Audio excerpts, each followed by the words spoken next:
फिर बाद में आपको रिलाइज होता है नहीं नहीं मैं फ्रेंड एक्टर हूँ जब मैंने बहुत सिनेमा देखा है या मैंने बहुत सारे मुझे कम 2 साल लग गए थे ये बोलने में तुमसे बात करना चाहता हूँ। यही राज है कि आपके जो रियल लाइफ कैरेक्टर्स आप जो प्ले करते हो राइट फ्रॉम न्यूयॉर्क से लेकर पीपी लाइफ या फिर गैंग ऑफ वसेपुर तक ये ऑब्जर्वेशन का फायदा हुआ आपको अलग अलग किरदार ऑफ कोर्स ऑब्जर्वेशन का और जो प्रैक्टिस की थी उसका जैसे बहुत सारे लोगों का कहना होता है कि एक्टर बॉर्न होता है एक्टर मेरे ख्याल से स्टार बॉर्न होता है एक्टर नहीं एक्टर बना जाता है एक्टर बनाया जाता है क्योंकि मेरे जैसा डल और बेवकूफ आदमी जब अच्छा एक्टर बन सकता है तो डेफिनेटली उसके पीछे पूरी ट्रेनिंग और प्रैक्टिस ही काम आई है। मुझे लगता है कि प्रैक्टिस जो है ना वो बहुत जरूरी है। एक डांसर हर रोज रियाज करता है, एक म्यूजिशियन रियाज करता है, उसके बाद अच्छा उसको रियाज करना बहुत जरूरी है, बिना रियाज के वो गा नहीं सकता।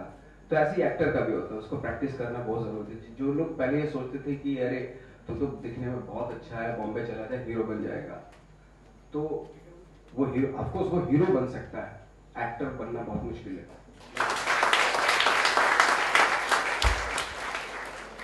इतने अलग अलग किरदार आपने निभाए हैं, थोड़ा सा हर एक किरदार के बारे में थोड़ा बात करें। मतलब प्रेपरेशन किस तरह की होती है? फॉर एग्जांपल अगर सरफरोश की बात करें, सीन छोटा है but it was a very effective scene. Even आज भी अगर याद करें तो scene was a very important part of the movie. आप तलाश तक आ जाइए या फिर आप न्यूयॉर्क में आ जाइए, न्यूयॉर्क में भी एक ऐसा किरदार था which was a very important character. तो प्रेपरेशन किस तरह से होती है? Because these are certain characters which don't run around the garden, गाने नहीं गाते, हीरो हीरो नहीं है, बट बहुत अहम किरदार होते हैं किसी भी कहानी का। तो प्रेपरेशन किस तरीके से करता है?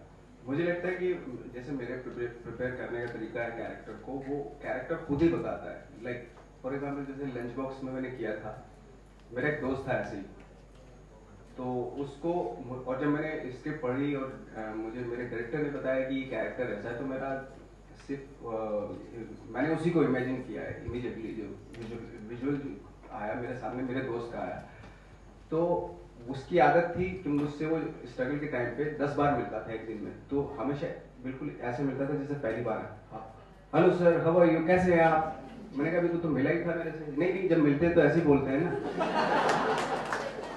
तो उसको पूरा मैंने जैसे वो चलता था, बात करता था, उसको पूरा लंच बॉक्स में उसी को उतार दिया मैंने। तो जब उसने फाइनली जब फिल्म रिलीज हुई और उसने देखी तो मुझे मैसेज किया उसने, I saw lunch box, thank you very much.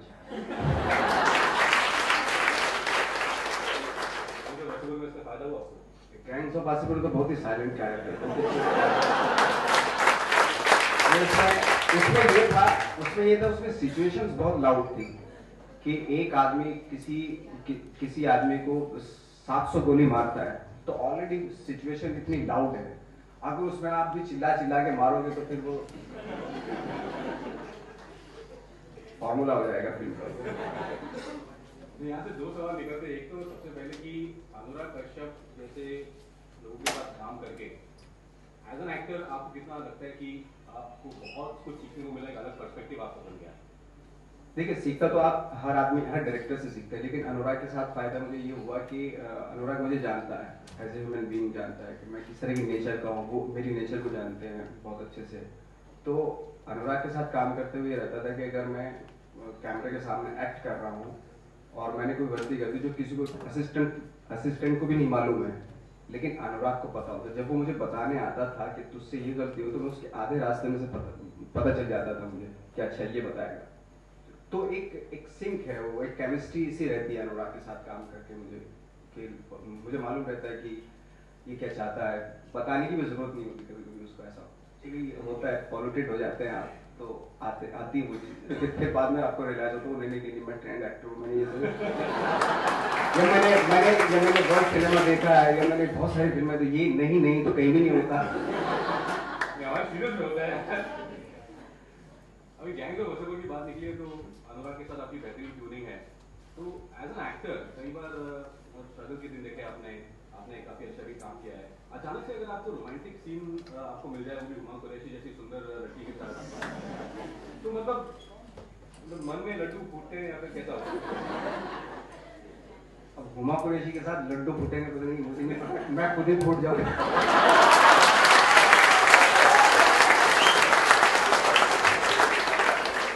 कि जो रोमांटिक सीन हमारे यहाँ बोले जाते हैं ना, तो मतलब सॉरी मैं अभी बीच में बोला कहीं मैंने 1 साल पहले कुछ बोला होगा, अचानक से उसका न्यूज़ कुछ बन गया और मुझे बहुत ज़्यादा गालियाँ।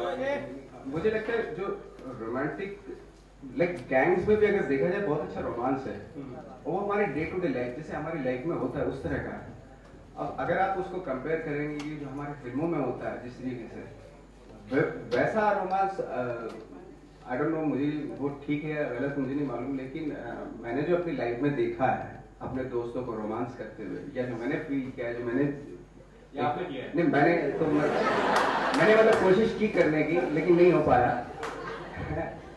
तो वैसा वैसा हमारी फिल्मों में जब तक वैसा हमारी फिल्मों में अक्सर अमूमन देखने के लिए नहीं मिलता। बहुत कम फिल्में होती हैं जिसमें डे टू डे लाइफ या रियल जो हमारे यहाँ जिस तरीके से रोमांस होता है वैसा देखना थोड़ा सा मुझे नहीं लगता कि हमारी फिल्में अभी तक उस रोमांस के लिए प्रिपेयर हुई हैं, नहीं आई डोंट नो।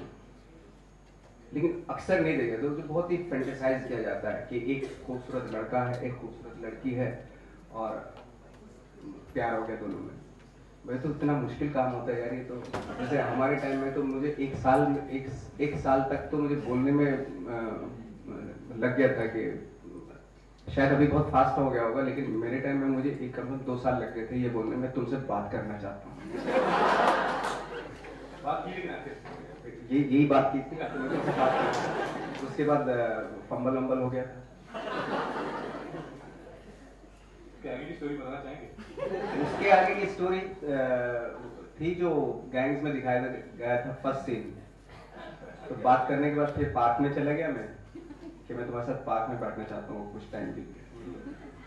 तो फिर मैं पार्क में बैठ के जाकर कितना ध्यान से सब लोग इस बात को सुन रहे हैं कि क्या हुआ होगा, मतलब इतनी फिक्र नहीं कि इतना टेंशन आया था इनको। हाँ, बहुत ज्यादा टेंस हो गया था। तो वहां पे फिर मैंने बस ये बोला कि मैं हाथ पे हाथ रख सकता हूँ क्या? मैंने हाथ मतलब परमिशन हाथ पे रख दिया था मैंने बिना परमिशन के।